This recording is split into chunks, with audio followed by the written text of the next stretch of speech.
সম্মানিত সভাপতি, আইন পেশায় সহকর্মী, সম্মানিত অতিথিবর্গ এবং প্রিয় শ্রোতারা, আজকের এই সম্মেলনের প্রধান বক্তা হিসাবে আপনাদের সামনে উপস্থিত হতে পেরে আমার জন্য গৌরব এবং দায়িত্ব উভয়ই। আমি মোহাম্মদ রেজাউল ইসলাম, বাংলাদেশ সুপ্রিম কোর্টের সিনিয়র অ্যাডভোকেট। দীর্ঘ 3 দশকের বেশি সময় ধরে আমি আদালতে সমাজ এবং আইন শিক্ষার বিভিন্ন পর্যায়ে কাজ করেছি। আমার অভিজ্ঞতার আলোকে আমি আজ আলোচনা করব। কেন এই আলোচনার গুরুত্ব, কি আলোচনা এতে আছে, বাংলাদেশে বর্তমান আইন কাঠামো, শরিয়া আইনের মূল ভিত্তি, দুই ব্যবস্থার মধ্যে সম্পর্ক, দ্বন্দ্ব এবং সম্ভাবনা, বাস্তব উদাহরণ ও কেস স্টাডি, সংস্কারের রোডম্যাপ এবং সর্বশেষে বাংলাদেশের ন্যায় বিচারের ভবিষ্যৎ দর্শন। কেন এই আলোচনার গুরুত্বপূর্ণ?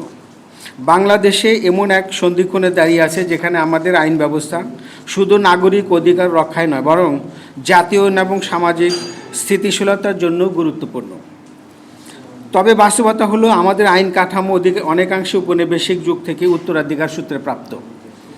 বিচার প্রার্থীরা বছরের পর বছর ধরে মামলার রায় পাওয়ার জন্য অপেক্ষা করেন। গ্রামীণ জনগোষ্ঠী প্রায়ই আদালতের আনুষ্ঠানিক প্রক্রিয়ার বাইরে থেকে যায়। একই সাথে আমাদের সংবিধানের ইসলাম রাষ্ট্রধর্ম হিসেবে স্বীকৃত হলেও শরিয়া আইন কার্যকরভাবে বিচার ব্যবস্থায় সংহত হয়নি। ফলে নাগরিকরা পায় একটি দ্বৈত সমস্যার সম্মুখীন হন। একদিকে আছে ধীরগতি জটিল প্রশাসনিক আইন ব্যবস্থা, অন্যদিকে আছে নৈতিকতা এবং ধর্মীয় নির্দেশনা থেকে বিচ্ছিন্নতাবোধ। এই বক্তৃতার উদ্দেশ্য হচ্ছে, আজকের আলোচনা আমি চেষ্টা করব আইন ও শরিয়াকে পরস্পরের প্রতিদ্বন্দ্বী নয়, বরং সহযোগী হিসাবে উপস্থাপন করার জন্য বাস্তব উদাহরণ দিয়ে বোঝানো কোথায় এই দুই ব্যবস্থার সমন্বয় সম্ভব এবং সংস্কারের জন্য করণীয় রোডম্যাপ তুলে ধরা এবং সবচেয়ে গুরুত্বপূর্ণ একটি ভবিষ্যৎ দর্শন দেওয়া, যেখানে বাংলাদেশের বিচার ব্যবস্থা দ্রুত এবং সহজলভ্য এবং নৈতিক। আমাদের মহান মুক্তিযুদ্ধ ছিল ন্যায় বিচারের জন্য এক সংগ্রাম। আমরা স্বাধীনতা পেয়েছি একটি ন্যায়সঙ্গত এবং সমাধান ভিত্তিক সমাজ প্রতিষ্ঠার শপথ নিয়ে। আর সেই অঙ্গীকার পূরণ করার দায়িত্ব আমাদের উপর বর্তেছে। বাংলাদেশের আইন কাঠামো। বাংলাদেশে আইন ব্যবস্থা এক দীর্ঘ ঐতিহাসিক ধারা থেকে বিকশিত হয়েছে। আমাদের সংবিধান, দণ্ডবিধি, দেওয়ানি আইন এবং বিভিন্ন বিষয়ে আজকের আইন ব্যবস্থা মেরুদণ্ড। কিন্তু একই সাথে এ ব্যবস্থার সাথে রয়েছে উপনিবেশিক উত্তরাধিকার, বিলম্বিত বিচার প্রক্রিয়া, জটিল এবং সাধারণ মানুষের জন্য সীমিত প্রবেশগম্যতা। সংবিধান হচ্ছে আমাদের দেশের সর্বোচ্চ আইন। সংবিধান 1972 সালে রাষ্ট্রের সর্বোচ্চ আইন। সংবিধান 3টি মূলনীতির উপর দাঁড়িয়ে আছে। একটা হচ্ছে গণতন্ত্র, সমতা এবং ন্যায় বিচার। একই সাথে সংবিধানের 2 ক অনুচ্ছেদে ইসলামকে রাষ্ট্রধর্ম হিসেবে স্বীকৃতি দেওয়া হয়েছে, যদিও অন্য ধর্মের স্বাধীনতাও নিশ্চিত করা হয়েছে। এখানে আমাদের আইন কঠোর দ্বৈত চরিত্র প্রকাশ পায়। এখানে আমাদের আইন কাঠামোয় দ্বৈত চরিত্র প্রকাশ পায়। অন্যদিকে একদিকে সেকুলার কাঠামো, অন্যদিকে ধর্মীয় মূল্যবোধ। দণ্ডবিধি, পেনাল কোড। এখানে আমাদের অপরাধ বা দণ্ডবিধি সরাসরি ব্রিটিশ উপনিবেশিক যুগ থেকে উত্তরাধিকার সূত্রে প্রাপ্ত। হত্যা, চুরি, প্রতারণা, দুর্নীতি সব কিছুরই সংজ্ঞা ও শাস্তি এই দণ্ডবিধিতে নির্ধারিত।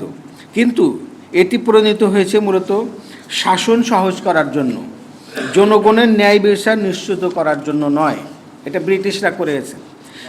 ফলে এখনও এতে অনেক ধারা আছে যা আধুনিক বাস্তবতা ও ইসলাম শরিয়া উভয়ের সাথে অসামঞ্জস্যপূর্ণ। দেওয়ানি আইন এবং জমি সংক্রান্ত মামলা। বাংলাদেশের 70% অধিক দেওয়ানি মামলা জমি এবং সম্পত্তি সংক্রান্ত। উত্তরাধিকার নিয়ে দ্বন্দ্ব, জমির দলিল জালিয়াতি, সীমানা নিয়ে বিরোধ ইত্যাদি। এগুলো আদালতের কাঠগড়ায় এবং প্রজন্মের পর প্রজন্ম ধরে অমীমাংসিত থেকে যায়, অথচ শরিয়া উত্তরাধিকার বন্টনে স্পষ্ট নিয়ম রয়েছে। একটা বন্টনের মামলা 50 থেকে 60 বছর লেগে যায় বাংলাদেশে। বিচার প্রক্রিয়ার বিলম্ব। বাংলাদেশে অন্যতম সমস্যা হলো বিচার প্রক্রিয়ার ধীরগতি। একটি মামলা নিষ্পত্তি হতে 10 থেকে 15 বছর পর্যন্ত লেগে যায়। উচ্চ আদালতে রায়ের পরেও অনেক সময় তা বাস্তবায়ন হয় না।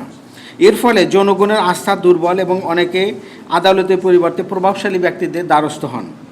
এ অবস্থায় জনগণের মনে আইন ধনী ও ক্ষমতাবানদের জন্য দ্রুত এবং গরিব ও সাধারণের জন্য ধীর এবং ব্যয়বহুল।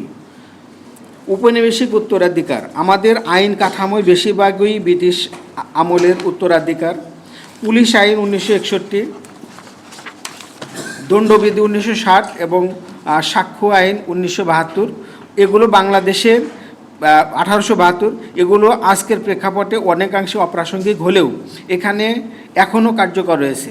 এর বিপরীতে শরিয়া আইন যুগোপযোগী ও নৈতিক ভিত্তিতে সংস্কারের সুযোগ রাখা। শাসন ব্যবস্থা ও ন্যায় বিচারের দুর্বলতা। শাসন ব্যবস্থা ন্যায় বিচারের দুর্বলতা হচ্ছে দুর্নীতি, ঘুষ, রাজনৈতিক প্রভাব, মামলা নিষ্পত্তির বিলম্ব।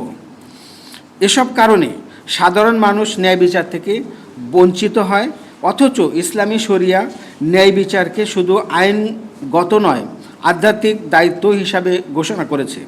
উপসংহার: বাংলাদেশে বর্তমান আইন কাঠামো শক্তিশালী হলেও এর দুর্বলতা স্পষ্ট। এটি জনগণের দ্রুত ন্যায় বিচার দিতে পারে না। এটি সংস্কৃতি এবং ধর্মীয় পরিচয়ের সাথে পুরোপুরি সামঞ্জস্যপূর্ণ নয়। এ প্রেক্ষাপটে শরিয়া আইনের মূলনীতিকে সংহত করা হলে আইন ব্যবস্থা আরও মানবিক, দ্রুত ও ন্যায্য হতে পারে। শরিয়া আইনের ভিত্তি। বাংলাদেশের আইন কাঠামো উপনিবেশিক প্রভাব বহন করলেও মুসলিম সংখ্যাগরিষ্ঠ দেশ হিসাবে শরিয়া আইন আমাদের জনগণের বিশ্বাস, নৈতিকতা ও সামাজিক জীবনের সাথে গভীরভাবে সম্পর্কিত। শরিয়া কেবল আইনই নয়, এটি এক বিস্তৃত জীবন ব্যবস্থা। শরিয়া আইনের উৎসসমূহ। শরিয়ার 4টি মূল উৎস থেকে গঠিত। কোরআনুল কারীম, আল্লাহর সরাসরি বাণী, যেমন উত্তরাধিকার আইন, সূরা নিসা আয়াত 11-12, এখানে স্পষ্ট বলা আছে কিভাবে সম্পত্তি বন্টন করা হবে। সুন্নাহ, রাসূলুল্লাহ সাল্লাল্লাহু আলাইহি ওয়াসাল্লামের শিক্ষা এবং আদর্শ। রাসূলুল্লাহ সাল্লাল্লাহু আলাইহি ওয়াসাল্লাম জীবনচারণের মাধ্যমে কুরআনের বিধানকে বাস্তবে প্রয়োগ করেছেন। উদাহরণ, হাদিসে বলা হয়েছে, তোমাদের মধ্যে যারা দুর্বল তাদের অধিকার প্রতিষ্ঠা করো। সহিহ মুসলিম। ইজমা, সম্মিলিত ঐক্যমত। আলেমদের সর্বসম্মত মতামত কোনো বিষয়ে শরিয়ার ব্যাখ্যা এবং প্রয়োগে গ্রহণযোগ্য হয়। কিসাস, তুলনামূলক বিশ্লেষণ। কোরআন হাদিসের সরাসরি নির্দেশনা না থাকলে পরবর্তী সিদ্ধান্তের আলোকে নতুন বিষয় সমাধান নির্ধারণ করা। শরিয়া আইনের মূলনীতি। শরিয়ার 5টি মৌলিক উদ্দেশ্যের মাকাসিদ আল শরিয়া এর উপর দাঁড়িয়ে আছে। 1. ধর্ম রক্ষা, হিফজুদ্দিন, মানুষের ধর্মীয় স্বাধীনতা নিশ্চিত করা। 2. জীবন রক্ষা, হত্যা, আত্মহত্যা, সহিংসতা থেকে সুরক্ষা। বুদ্ধি রক্ষা, যেমন হিফজুল আকল, মাদক, নেশাজাতীয় দ্রব্য নিষিদ্ধ করা। সম্পদ রক্ষা, হিফজুল মাল, চুরি ডাকাতি জালিয়াতি প্রতিরোধ। বংশ রক্ষা, হিফজুল নাসল, পরিবার, বিবাহ, উত্তরাধিকার সুরক্ষা। শরিয়ার বৈশিষ্ট্য। ন্যায় বিচার, ন্যায় ও সমতার উপর জোর দেয়া। ধনী গরিব, শাসক প্রজা সবাই আইনের সামনে সমান। দ্রুত বিচার প্রক্রিয়া। হযরত ওমর রাদিয়াল্লাহু তাআলা আনহু খলিফা থাকাকালে অনেক মামলা একই দিনে নিষ্পত্তি হতো। নৈতিক ভিত্তি। প্রতিটি আইন শুধু শাস্তি নয়, মানুষের চরিত্র গঠনের দিকেও নজর দেয়া। মানবিকতা। কঠোর শাস্তি থাকলেও তা প্রমাণ করা কঠিন, যাতে অন্যায় শাস্তি না হয়। বাস্তব জীবনে শরিয়া। বাংলাদেশে মুসলিম জনগোষ্ঠীর উত্তরাধিকার, তালাক, বিবাহ, হালাল হারাম, আর্থিক লেনদেন সহ প্রতিদিনের জীবনে শরিয়ার নীতি অনুসরণ করে, কিন্তু আদালতের আনুষ্ঠানিক কাঠামোয় শরিয়ার যথেষ্ট প্রয়োগ নেই। উদাহরণ, শরিয়া আইন শুধু একটি বিকল্প ব্যবস্থা নয়, এটি একটি নৈতিক, মানবিক ও ন্যায়ভিত্তিক কাঠামো, যা বাংলাদেশে বর্তমান আইনকে শক্তিশালী ও জনগণের কাছে আরও গ্রহণযোগ্য হতে পারে। কম্পারেটিভ অ্যানালাইসিস, তুলনামূলক বিশ্লেষণ। বাংলাদেশের আইন কাঠামো এবং শরিয়া আইনের দুটো একই লক্ষ্য বহন করে: ন্যায় বিচার প্রতিষ্ঠা, সমাজের শৃঙ্খলা রক্ষায় বজায় রাখা, নাগরিক অধিকার সংরক্ষণ, কিন্তু এদের মধ্যে রয়েছে দৃষ্টিভঙ্গি, প্রক্রিয়া এবং প্রয়োগের ভিন্নতা। এখানে আমরা কয়েকটি গুরুত্বপূর্ণ ক্ষেত্র বিশ্লেষণ করব। অপরাধ ও শাস্তি। বাংলাদেশের আইনে, দণ্ডবিধি আইনে কী আছে? দণ্ডবিধি 1860 অনুযায়ী হত্যা, চুরি, প্রতারণা ইত্যাদির জন্য নির্ধারিত শাস্তি রয়েছে। অধিকাংশ শাস্তি ও জেল জরিমানা ভিত্তিক। শরিয়া আইনে হত্যার জন্য কিসাস বা দিয়া রক্তবন রয়েছে। চুরির জন্য শরিয়ার কঠোর শাস্তি নির্ধারণ রয়েছে, তবে প্রমাণ এত উচ্চ যে অন্যায় শাস্তি দেওয়ার কোনো প্রায় অসম্ভব। মূল উদ্দেশ্য শাস্তি নয়, বরং অপরাধ প্রতিরোধ করা। উত্তরাধিকার। বাংলাদেশে দেওয়ানি আইন আদালতের মাধ্যমে উত্তরাধিকার নির্ধারণ হয়, কিন্তু দীর্ঘসূত্রতা ও জটিলতার কারণে প্রজন্মের পর প্রজন্ম মামলা ঝুলে থাকে। শরিয়া আইন স্পষ্ট নিয়ম রয়েছে। সূরা নিসা আয়াত 11-12 কার কত অংশ পাবে তা নির্দিষ্ট করে দেওয়া আছে। যদি শরিয়ার নিয়ম মেনে চলা হয়, তাহলে 90% জমি বিতর্ক মামলাই কমে যেত। পরিবার ও বিবাহ সংক্রান্ত। বাংলাদেশের আইনে মুসলিম পার্সোনাল ল শরিয়া আইন আংশিক প্রয়োগ করা হয়, তবে আদালতের আনুষ্ঠানিক প্রক্রিয়া ধীর এবং ব্যয়বহুল। শরিয়া আইন। বিবাহ হলো চুক্তি বা আক্ট যেখানে পারস্পরিক সম্মতি অপরিহার্য। তালাক ও খোলা নির্দিষ্ট শর্তে সহজতর করা হয়েছে এবং দ্রুত সমাধান সম্ভব। অর্থনৈতিক লেনদেন। বাংলাদেশের আইন ব্যাংকিং ব্যবস্থা সুদ ভিত্তিক। বাংলাদেশের আইনে ব্যাংকিং ব্যবস্থা সুদ ভিত্তিক এবং সুদ বন্ধ করা কোনো কার্যকর পদক্ষেপ নেওয়ার কোনো সিস্টেম রাখা হয়নি। শরিয়া আইন সুদকে হারাম ঘোষণা করা হয়েছে। বিকল্প হিসাবে প্রবর্তন রাখা হয়েছে মুদারাবা, মুশারাকা, মুবারাহা ইত্যাদি ব্যবস্থা। বর্তমান ইসলামী ব্যাংকিং একটি কার্যকর মডেল।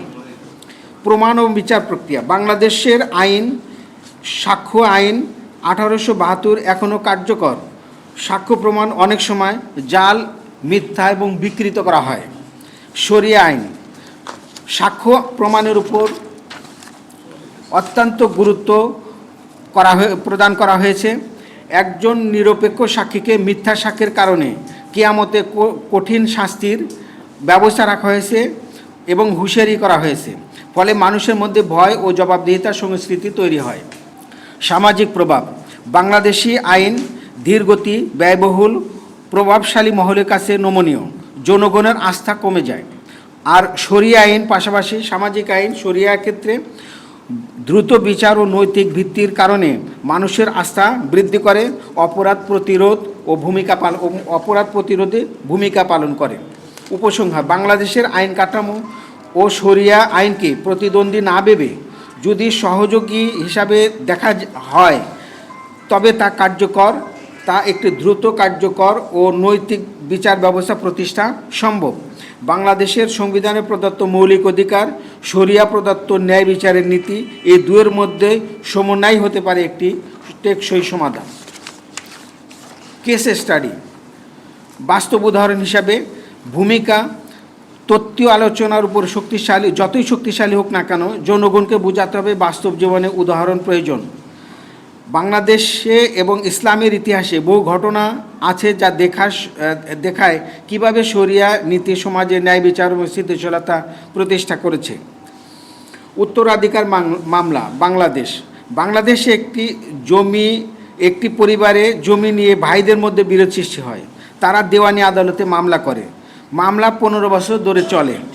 এই সময় পরিবারের সম্পর্ক ভেঙে যায়, অনেকে আর্থিকভাবে ক্ষতিগ্রস্ত হয়। পরে স্থানীয় সালিশে শরিয়া উত্তরাধিকার সূত্র প্রয়োগ করা হয়। কোরআনের বিধান অনুযায়ী প্রত্যেকে নির্দিষ্ট অংশ পেয়ে যায়। 2 মাসের মধ্যে বিরোধ শেষ হয়। শিক্ষা। শরিয়া আইন দ্রুত এবং ন্যায় সমাধান দিতে পারে। ইসলামী ব্যাংকিং। বাংলাদেশে 1983 সালে ইসলামী ব্যাংক চালু হয়। শুরুতে অনেকেই সন্দেহ করেছিল, কিন্তু আজ ইসলামী ব্যাংক বাংলাদেশে অন্যতম বৃহৎ ব্যাংকে পরিণত হয়েছে। মানুষ এখানে আস্থা রাখে কারণ তারা জানে তাদের অর্থ সুদমুক্ত এবং শরিয়া ভিত্তিক চুক্তিতে বিনিয়োগ হচ্ছে। শিক্ষা, অর্থনৈতিক ক্ষেত্রে শরিয়া নীতি কার্যকরভাবে গ্রহণযোগ্য। কেস স্টাডি, রাসূলুল্লাহ সাল্লাল্লাহু আলাইহি ওয়াসাল্লামের যুগের বিচার।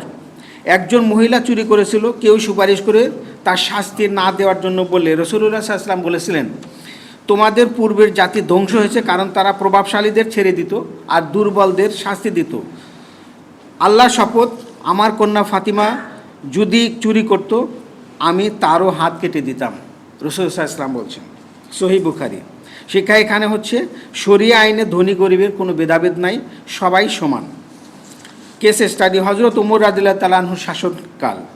দুর্ভিক্ষের সময় হযরত ওমর রাদিয়াল্লাহু তাআলা আনহু চুরি করার শাস্তি কার্যকর করেননি, কারণ মানুষ ক্ষুধার কারণে চুরি করতে বাধ্য হয়েছিল। শিক্ষা হচ্ছে শরিয়া আইন শুধু শাস্তি নয়, বরং প্রেক্ষাপট ও মানবিকতাকেও বিবেচনা করে। কেস স্টাডি, আধুনিক দৃষ্টান্ত। সৌদি আরব এবং মালয়েশিয়া শরিয়া আইনের আংশিক প্রয়োগ আছে। মালয়েশিয়ায় ইসলামী অর্থনীতি সমান্তরালভাবে চলছে, ফলে অর্থনৈতিক স্থিতিশীলতা বেড়েছে।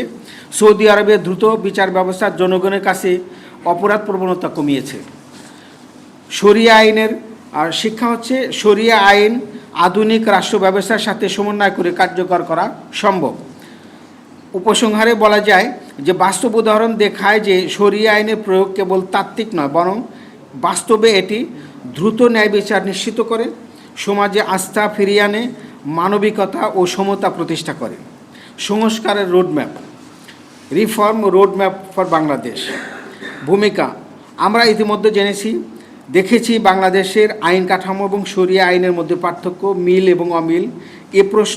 এখন প্রশ্ন হলো কিভাবে আমরা এই দুই ব্যবস্থার সেরা দিকগুলো সমন্বয় করে একটি কার্যকর ও মানবিক বিচার ব্যবস্থা গড়ে তুলতে পারি। এই আদালতে ঝুলে থাকা উত্তরাধিকার মামলা সমাধানে শরিয়া বিধান সরাসরি প্রয়োগ করা যায়। এতে মামলার জট 30 থেকে 40% কমে যাবে।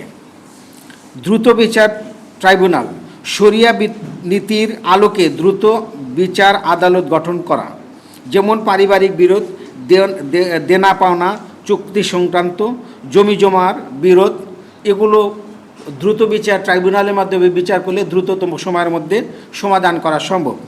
প্রমাণ আইন, যেটাকে সাক্ষ্য আইন বলি আমরা, সাক্ষ্য আইন 1872 আধুনিকীকরণ করা। সাক্ষ্য গ্রহণে শরিয়া ভিত্তিক নীতির অন্তর্ভুক্ত, যেমন মিথ্যা সাক্ষ্যের কঠোর শাস্তি।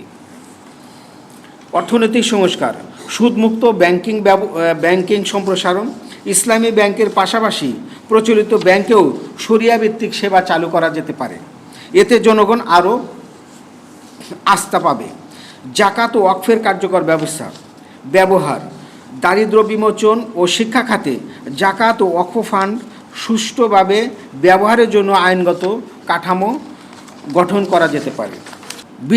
বিচার বিভাগের সংস্কার, কাজের চাপ কমানো, প্রতিটি জেলা আদালতে সালিশ কেন্দ্র স্থাপন, যেখানে শরিয়া নীতির আলোকে মধ্যস্থতা হবে, এতে বিচারকের উপর চাপ কমবে। আইনজীবী এবং বিচারকদের প্রশিক্ষণ, শরিয়া ও আধুনিক আইন দুই দিকেই প্রশিক্ষণ দেওয়া, এতে রায় হবে আরও মানবিক এবং বাস্তবসম্পন্ন। সামাজিক সংস্কার, সচেতনতা বৃদ্ধি, জনগণকে জানাতে হবে যে শরিয়া শুধু শাস্তি নয়, বরং ন্যায় বিচার, মানবিকতা এবং সমতার শিক্ষা দেয়। শিক্ষা ব্যবস্থা অন্তর্ভুক্তি, আইন বিভাগে পাঠ্যক্রমে শরিয়া এবং ইসলামী জুরিসপ্রুডেন্স বাধ্যতামূলক করা। মামলার কাগজপত্র অনলাইনে দাখিল করা, শুনানি ভার্চুয়ালি প্ল্যাটফর্মে করা, শরিয়া সালিশ কেন্দ্রেও অনলাইন কার্যকর করা। ডিজিটাল ফতোয়া বোর্ড, জনগণ দ্রুত শরিয়া ভিত্তিক সমাধান পেতে পারে এমন একটি অনলাইন ফতোয়া এবং সালিশ ব্যবস্থা তৈরি করা। বাংলাদেশে আইন সংস্কারের জন্য কেবল নতুন আইন করলেই চলবে না, বরং সংবিধান, শরিয়া নীতি এবং আধুনিক চাহিদা, এই তিনের মধ্যে ভারসাম্য তৈরি করতে হবে। এতে জনগণ দ্রুত ন্যায় বিচার পাবে, মামলার জট কমবে, বিচার ব্যবস্থার প্রতি আস্থা বহুগুণে বৃদ্ধি পাবে। Vision for the future, Bangladesh একটি সম্ভাবনাময় রাষ্ট্র। আমাদের জনগণ পরিশ্রমী, আমাদের ইতিহাস সংগ্রামী আর আমাদের সংবিধান ন্যায় বিচার এবং সমতার প্রতিশ্রুতি বহন করে, কিন্তু বাস্তবে বিচার ব্যবস্থার ধীরগতির জটিলতা, ব্যয়বহুল জনগণের আস্থা দিনকে দিন আস্থা হারাচ্ছে। এখন সময় এসেছে আমাদের বিচার ব্যবস্থাকে এমনভাবে রূপান্তর করা যাতে আধুনিক রাষ্ট্র কাঠামো, সংবিধান এবং শরিয়া নীতির একসাথে মিশে যায়। একটি সমন্বিত বিচার ব্যবস্থা। ভবিষ্যতে বাংলাদেশে আমি এমন একটি বিচার ব্যবস্থার স্বপ্ন দেখি যেখানে সংবিধানে মৌলিক অধিকার সুরক্ষিত থাকবে, শরিয়া প্রদত্ত সমতা এবং মানবিকতা এবং ন্যায় বিচারের নীতি প্রাধান্য পাবে, প্রযুক্তি ব্যবহার করে দ্রুত এবং সবার নাগালের মধ্যে বিচার প্রক্রিয়া পৌঁছে যাবে। জনগণের আস্থা পুনর্বহাল। জনগণ যদি দেখে ধনী গরিব সবার সমান, ধনী গরিব সবার জন্য সমান, জনগণ যদি দেখে ধনী গরিব সবার জন্য সমান বিচার, মিথ্যা সাক্ষ্য সহ্য করা হবে না, দ্রুত সমাধান পাওয়া যাচ্ছে, তাহলে তারা আবারও বিচার ব্যবস্থার প্রতি আস্থা ফিরিয়ে আনবে। শিক্ষা ও মানব সম্পদ উন্নয়ন। একটি শক্তিশালী আইন ব্যবস্থা গড়ে তুলতে হলে প্রয়োজন আইনজীবী ও বিচারকদের দ্বৈত প্রশিক্ষণ, শরিয়া প্লাস আধুনিক আইন, দুটা সমন্বয় করে প্রশিক্ষণের ব্যবস্থা করা। বিশ্ববিদ্যালয়ে ইসলামিক জুরিসপ্রুডেন্স এবং তুলনামূলক আইন বাধ্যতামূলকভাবে শেখানো। গবেষণা প্রতিষ্ঠান গড়ে তোলা যেখানে শরিয়া এবং আধুনিক আইনের সমন্বয় নিয়ে কাজ করা হবে। সামাজিক ন্যায় বিচার। ভবিষ্যতে বাংলাদেশের জাকাত ও ওয়াকফ ব্যবস্থার মাধ্যমে দারিদ্রতা কমানো, উত্তরাধিকার নিয়ে পারিবারিক ঝগড়া কমাবে এবং অর্থনৈতিক শোষণ রোধ হবে, সুদমুক্ত লেনদেন কমে যাবে। আন্তর্জাতিক পরিমণ্ডলে বাংলাদেশ যদি বাংলাদেশের শরিয়া এবং আধুনিক আইনের সমন্বিত মডেল প্রতিষ্ঠা করতে পারে, তবে এটি বিশ্বের জন্য একটি রোল মডেল হবে। মুসলিম বিশ্বের নেতৃত্বে আসন নিতে পারবে, আন্তর্জাতিক ন্যায় বিচার ও মানবিকতার বার্তা ছড়িয়ে দিতে পারবে। আন্তর্জাতিক পরিমণ্ডলে বাংলাদেশ যদি বাংলাদেশের শরিয়া এবং আধুনিক আইনের সমন্বিত মডেল প্রতিষ্ঠা করতে পারে, তবে এটি বিশ্বের জন্য একটি রোল মডেল হবে এবং মুসলিম বিশ্বের নেতৃত্বে আসন নিতে পারবে এবং আন্তর্জাতিক ন্যায় বিচার ও মানবিকতার বার্তা ছড়িয়ে দিতে পারবে। যে আমরা যদি সত্যিকার অর্থে একটি ন্যায়ভিত্তিক, মানবিক এবং সমৃদ্ধ বাংলাদেশ চাই, তবে আমাদের সাহসী পদক্ষেপ নিতে হবে। সেটা হচ্ছে যে সংবিধানকে সম্মান জানিয়ে শরিয়ার ন্যায় বিচারের নীতিকে কাজে লাগিয়ে আধুনিক প্রযুক্তির ব্যবহার করে আমরা একটি নতুন ভবিষ্যৎ গড়ে তুলতে পারি। আসুন, আর আমি বিশ্বাস করি একদিন বাংলাদেশ এমন একটি রাষ্ট্র হবে যেখানে ন্যায় বিচার শুধু কাগজে থাকবে না, বরং প্রতিটি নাগরিকের জীবনে অনুভূত হবে। আজকের এই মহামূল্যবান সম্মেলনে আমি যে বার্তাটি রেখে যেতে চাই তা হলো, আমরা যদি সত্যিকারের ন্যায়ভিত্তিক, মানবিক এবং সমৃদ্ধ বাংলাদেশ গড়তে চাই, এই তিনকে সমন্বয় করে আমরা একটা নতুন দিগন্ত উন্মোচন করতে পারি। আসুন আমরা সবাই মিলে বাংলাদেশের জন্য কাজ করি। আল্লাহ আমাদের সহায় হন। সবাইকে ধন্যবাদ। আসসালামু আলাইকুম ওয়া রাহমাতুল্লাহ।